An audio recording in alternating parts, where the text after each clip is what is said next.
আসসালামু আলাইকুম ভিউয়ার্স, আশা করি আপনারা ভালো আছেন এবং আমার ভিডিওগুলো খুব উপভোগ করছেন। আমি এও আশা করব পার্ট 1 ভিডিওটি আপনাদের ক্লাস এবং অবজেক্টের উপর যত কনফিউশন ছিল সেটা দূর করে দিয়েছে। আমি যেভাবে ক্লাস এবং অবজেক্টটাকে রিয়েল লাইফ এক্সাম্পলের মাধ্যমে আপনাদের মাঝে তুলে ধরেছি এবং বোঝানোর চেষ্টা করেছি।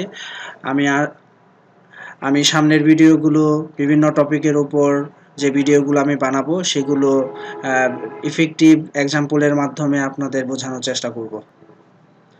প্রথমেই দেখে নেওয়া যাক আজকের ভিডিওতে কি কি থাকছে, কি কি বিষয় আমি আপনাদের মাঝে শেয়ার করতে যাচ্ছি। প্রথমেই সিনট্যাক্স দেখাবো, কিভাবে ক্লাস ক্রিয়েট এবং ডিফাইন করা হয় সেটা দেখাবো, কিভাবে একটা অবজেক্টে ইনস্ট্যান্সিয়েট করব, ক্লাসের ভেতর মেম্বার্স কারা কারা কারা আসলে ক্লাসের মেম্বার্স সেটা দেখানোর চেষ্টা করব। ইনস্ট্যান্স ভেরিয়েবলস নিয়ে আলোচনা করব। আমরা ভেরিয়েবল কি জিনিস, কিভাবে লিখতে হয় সেটা আমরা আগের ভিডিওতে বলেছি। এখানে আমরা ইনস্ট্যান্স ভেরিয়েবল জিনিসটা কি সেটা বোঝানোর চেষ্টা করব। লোকাল ভেরিয়েবল জিনিসটা কি সেটা আপনাদের মাঝে তুলে ধরার চেষ্টা করব।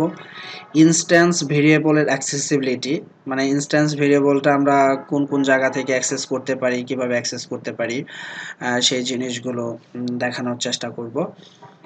আজকের ভিডিওতে আমি এই প্রথম পার্টটাই দেখানোর চেষ্টা করব।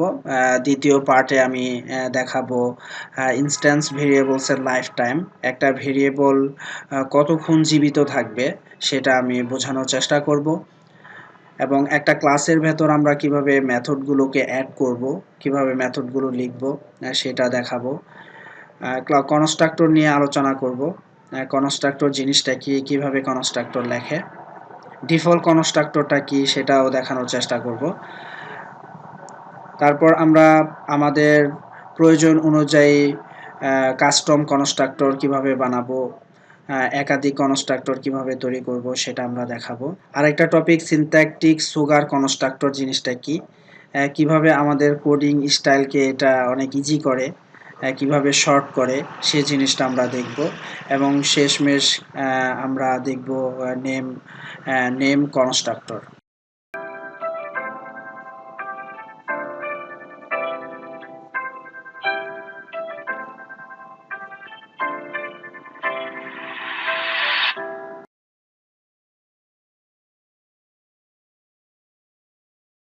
প্রথমে আমরা সিনট্যাক্সটা দেখে নিব। ক্লাসের সিনট্যাক্স, প্রথমে আমাদের ক্লাস কিওয়ার্ডটা লিখতে হবে। তারপরে ক্লাসের নাম, আমরা কি নাম দিয়ে ক্লাসটাকে লিখতে চাচ্ছি, এবং কার্লি ব্র্যাকেটের ভেতরে ক্লাসের বডি। তো বডির প্রথমে ইনস্ট্যান্স ভেরিয়েবল থাকে। ইনস্ট্যান্ট ভেরিয়েবলগুলো আমরা আমাদের প্রয়োজন অনুযায়ী ইনস্ট্যান্ট ভেরিয়েবলগুলো এখানে লিখব। তারপর আমরা মেথডগুলো লিখব। মেথডের ভেতরে কনস্ট্রাক্টর আছে। Constructor one kind of method, তো আমি মেথডের পার্টে কনস্ট্রাক্টরটা রেখেছি। এখানে আমরা আমাদের ইচ্ছা মতো প্রয়োজন অনুযায়ী কনস্ট্রাক্টর এক বা একাধিক কনস্ট্রাক্টর লিখব এবং প্রয়োজন অনুযায়ী আমরা মেথডগুলোকে এভাবে ডিক্লেয়ার করব। মোটামুটি এইটাই হলো ক্লাসের সিনট্যাক্স। এবার আমরা প্রথমে দেখে নেই যে ক্লাসটা কিভাবে ক্রিয়েট করে, একটা ক্লাসকে কিভাবে ডিফাইন করে বা ক্রিয়েট করে। প্রথমেই ক্লাস কিওয়ার্ড, তারপরে ক্লাসের নাম আমি দিয়েছি মাইক্রোফোন। তারপরে কার্লি ব্র্যাকেট, কার্লি ব্র্যাকেটের ভেতরে আমরা আমাদের ইনস্ট্যান্স ভেরিয়েবলগুলো লিখব। প্রথম ভেরিয়েবল হিসাবে আমি নেম লিখলাম, দ্বিতীয় ভেরিয়েবল হিসাবে কালার লিখলাম, 3 নম্বর ভেরিয়েবল হিসাবে আমি মাইক্রোফোনের সাইজ ডিফাইন করার জন্য সাইজ একটা ভেরিয়েবল নিলাম। এবার আমরা আসি মেথড, আমাদের প্রয়োজন অনুযায়ী আমরা মেথড লিখব। ডার্ট প্রোগ্রামিং ল্যাঙ্গুয়েজে আমরা মেথড কিভাবে লিখি, মেথড কিভাবে লিখতে হয়, কিভাবে কল করতে হয়, মেথডের আলাদা করে একটা ভিডিও আছে, ওখান থেকে আপনারা মেথডগুলো দেখে নিতে পারবেন। তারপরে আমি এখানে একটু দেখাচ্ছি। প্রথমে মেথডের নাম, তারপরে এখানে প্যারামিটার লিস্ট থাকলে আমরা প্যারামিটারের লিস্টগুলো এখানে তুলে ধরব। তারপর কার্লি ব্র্যাকেটের ভেতরে মেথডের বডি, বডির ভেতরে আমি এখানে যে আমার ইনস্ট্যান্স ভেরিয়েবল নেমটা আছে সেই ভেরিয়েবলের মধ্যে আমি যে ভ্যালুটা এই মেথডের মাধ্যমে পাস করতে চাচ্ছি সেই ভ্যালুটা আমরা অ্যাসাইন করে দিব আমাদের ইনস্ট্যান্স ভেরিয়েবল নেমের মধ্যে। এখানে আরেকটা জিনিস দেখেন যে এখানে আমি দিস ইউজ করেছি। দিস ইউজ করার কারণ হলো যে এই ভেরিয়েবলের নাম আমাদের ইনস্ট্যান্স ভেরিয়েবলের নাম আর আমাদের এই যে এখানে যে ভেরিয়েবলটা আছে, যে ভেরিয়েবলটা নিয়ে আমরা আসছি সেই ভেরিয়েবলটা সেম হয়ে যায়। এর জন্য আমরা ডিফারেন্সিয়েট করার জন্য এখানে আমি দিস কিওয়ার্ডটা দিয়েছি। এই দিস কিওয়ার্ডটা রিপ্রেজেন্ট করে এই মাইক্রোফোন ক্লাসকে। তো এখানে দিস দেওয়ার মানে হলো এই ক্লাস মাইক্রোফোন ক্লাস। তো এভাবে আমরা একটা ক্লাস ডিফাইন করতে পারি। ক্লাস কিভাবে ডিফাইন করতে হয়, কিভাবে ক্রিয়েট করতে হয় আমরা স্লাইডে যেভাবে দেখলাম সেই জিনিসটা এখন আমরা প্র্যাকটিক্যালি দেখব। প্রথমে আমি একটা প্রজেক্ট নিয়েছি। এখানে আমরা একটা ক্লাস তৈরি করব। ফার্স্টে আমাদের ক্লাস কিওয়ার্ড, তারপর ক্লাসের নাম আমরা দিব হলো মাইক্রোফোন, তারপর কার্লি ব্র্যাকেটের ভেতরে আমরা এখানে ইনস্ট্যান্স ভেরিয়েবল লিখব।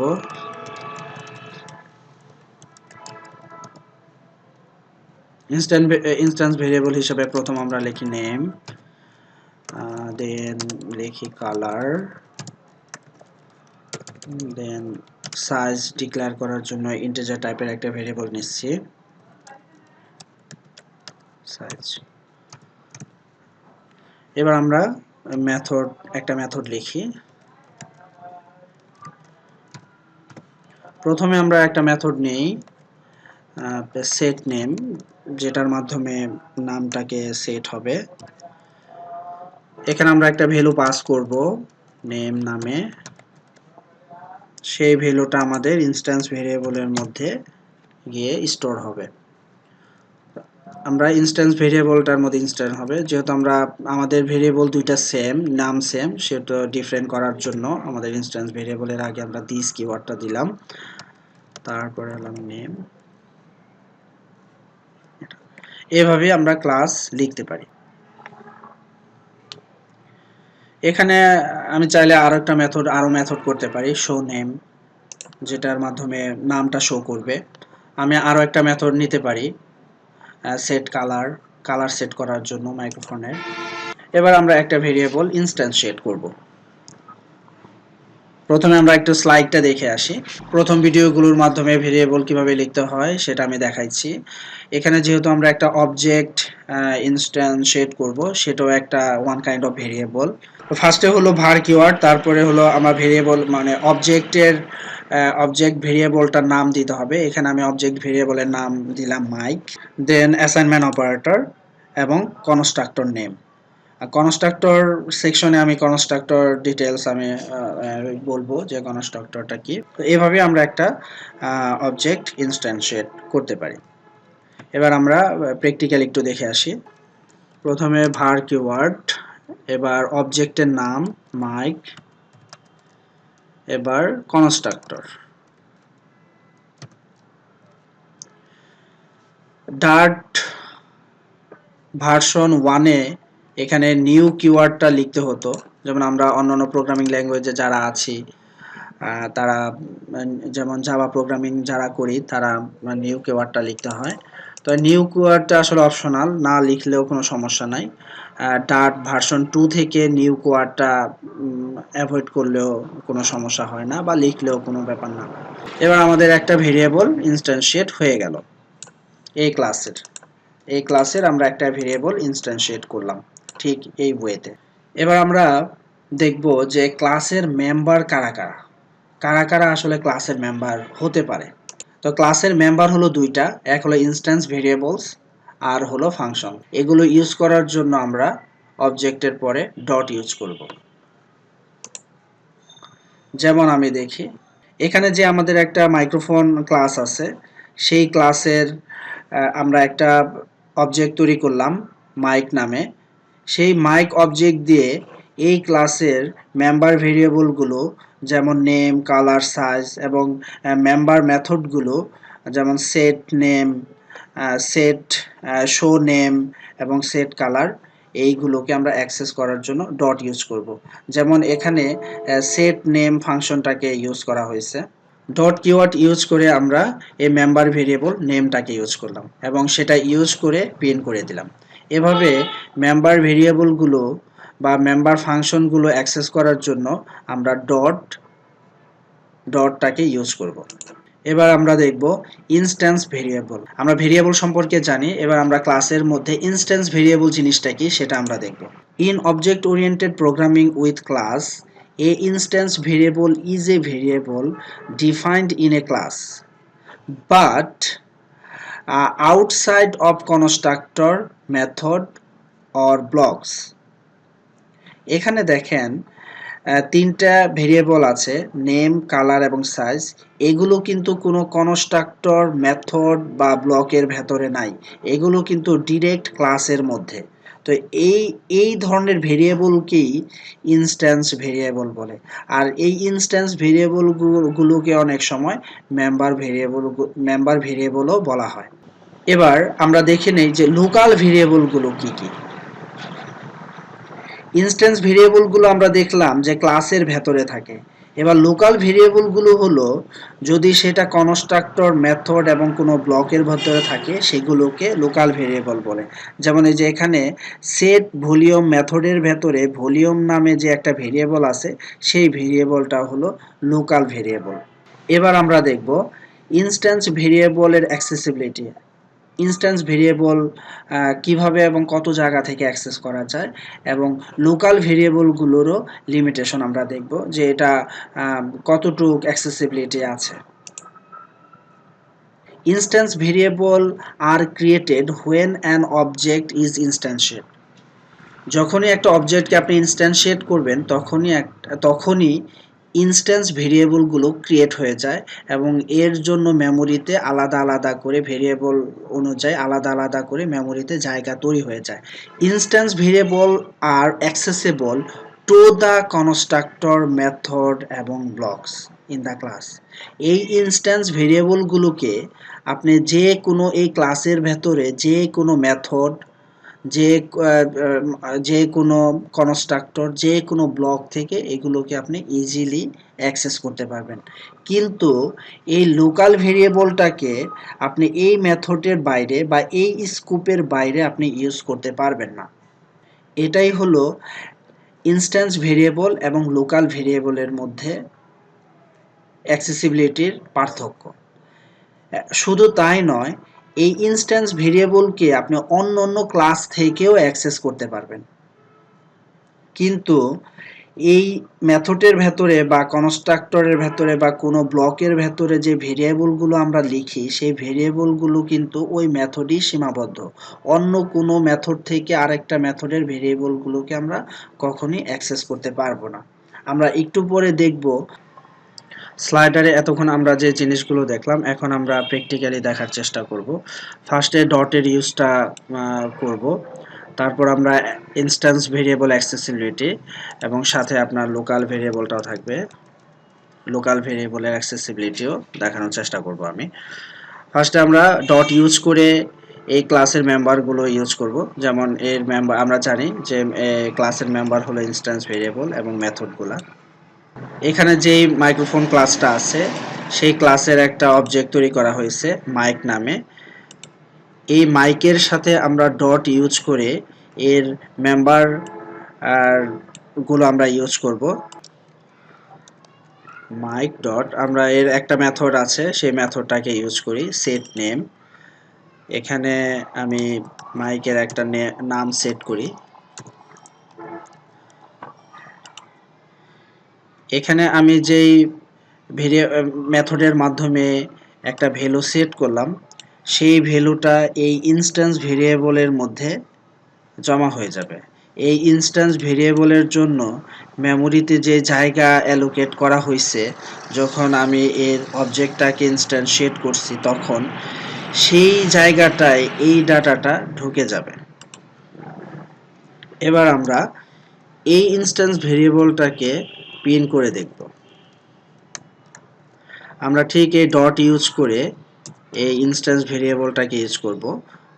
অবজেক্টের নাম মাইক, মাইকের পরে আমরা ডট ইউজ করব, তারপর ভেরিয়েবলের নাম হলো নেম। এবার আমরা রান করে দেখি যে ভেরিয়েবলের মধ্যে কি ডাটা আছে।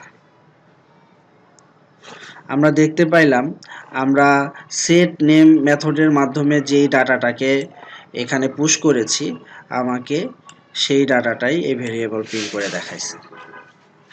এভাবে আমরা ডট ইউজ করে এর মেম্বারগুলোকে ইউজ করতে পারি। এবার আমরা দেখব ইনস্ট্যান্স ভেরিয়েবলের অ্যাক্সেসিবিলিটি। আমরা স্লাইডে দেখেছি ইনস্ট্যান্স ভেরিয়েবলগুলো আমরা ক্লাসের ভেতরে যে কোনো জায়গায় ইউজ করতে পারবো। সেটা হতে পারে আপনার কনস্ট্রাক্টর, হতে পারে এক বা একাধিক মেথডের ভেতরে, বা হতে পারে কোনো ব্লক। যেমন এখানে একটা নেম ভেরিয়েবল, ইনস্ট্যান্স ভেরিয়েবলটাকে এই মেথডের ভেতরে ইউজ করা হয়েছে। এবার আমরা এর পার্থক্যটা আরও ক্লিয়ার করার জন্য একটা লোকাল ভেরিয়েবল তৈরি করব একটা মেথডের ভেতরে, এবং সেই ভেরিয়েবলটা অন্য মেথড থেকে অ্যাক্সেস করার চেষ্টা করব। এটা করলে হয়তো আপনাদের ক্লিয়ার হয়ে যাবে যে ইনস্ট্যান্স ভেরিয়েবলের আসলে কতটা ক্ষমতা। যেমন এখানে আমি একটা ভেরিয়েবলের নাম দেই, কথার কথা আমি ভেরিয়েবলের নাম দিলাম xyz।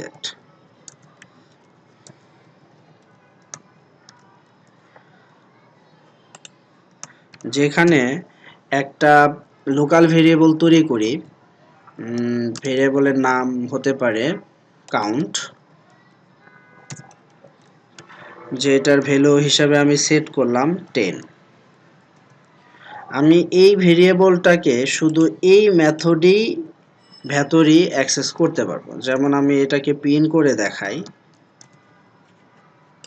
10টাকে আমি প্রিন্ট করলাম। এখন আমি রান দিলে অবশ্য এটা দেখাবে না, কারণ আমি এই মেথডটার কোনো ব্যবহার করিনি। তো এই মেথডটাকে ইউজ করতে হলে আমাকে সেই ডট অবজেক্টের পরে ডট দিয়ে এই মেথডের নামটা লিখলেই আমি এটাকে অ্যাক্সেস করতে পারবো। যেমন এখন আমরা রান করে দেখি, এখন আমাদের 10টা প্রিন্ট হয়েছে, কারণ আমি এই xyz মেথডটাকে ডটের মাধ্যমে কল করলাম। এবার এখানে যে কাউন্ট ভেরিয়েবলটা আছে, সেই ভেরিয়েবলটা কিন্তু আমরা এখানে ইউজ করেছি। এবার আমি চাইলেও আরেকটা মেথডের ভেতরে ইউজ করতে পারবো না। যেমন আমরা ট্রাই করি, একটা প্রিন্ট মেথডের ভেতরে এই ভেরিয়েবলের নামটা আমরা লিখে দেখি যে কি বলে। দেখেন এখানে এরর দিচ্ছে, বলতেছে যে এই নামে কোনো ভেরিয়েবল আসলে ডিফাইন করা নাই। কিন্তু আসলে আপনি এখানে কিন্তু ভেরিয়েবলটা ডিফাইন করছেন, কিন্তু সেটাকে সে চিনতে পারছে না। এটাই হলো আসলে লোকাল ভেরিয়েবল। আর এখানে দেখেন যে নেম ভেরিয়েবলটাকে আপনি ইউজ করতেছেন, এটাকে এখানে ইউজ করতে পারবেন, এমনকি এখানেও আপনি ইউজ করতে পারবেন। এই ভেরিয়েবলটা হলো অনেকটা না, ইনস্ট্যান্স ভেরিয়েবলটাকে গ্লোবাল ভেরিয়েবলও বলা হয়। মানে ক্লাসের ভেতরে যে কোনো জায়গায় আমরা এটাকে অ্যাক্সেস করতে পারবো, কিন্তু লোকাল ভেরিয়েবলটা শুধু ওই ক্লাসের ভেতরেই এর সীমাবদ্ধতা। আশা করি আপনারা বুঝতে পেরেছেন। তো বন্ধুরা, আমি চেষ্টা করেছি যে আজকে টপিকে যেগুলো ছিল সেগুলো কমপ্লিট করার। আশা করি আপনারা বুঝতে পেরেছেন। যদি কোনো জায়গায় কোনো প্রবলেম ফেস করেন বা বুঝতে অসুবিধা হয়, সেটা আমাকে কমেন্টের মাধ্যমে জানাবেন। আমি জানালে ঠিক ওই রকমভাবে আমি একটা অ্যাকশন নেব, বা আপনাদেরকে অন্য ওয়েতে এই জিনিসগুলোকে বোঝানোর চেষ্টা করব। তো আজকের মতো আমি এখানেই রাখি। সবাই ভালো থাকবেন।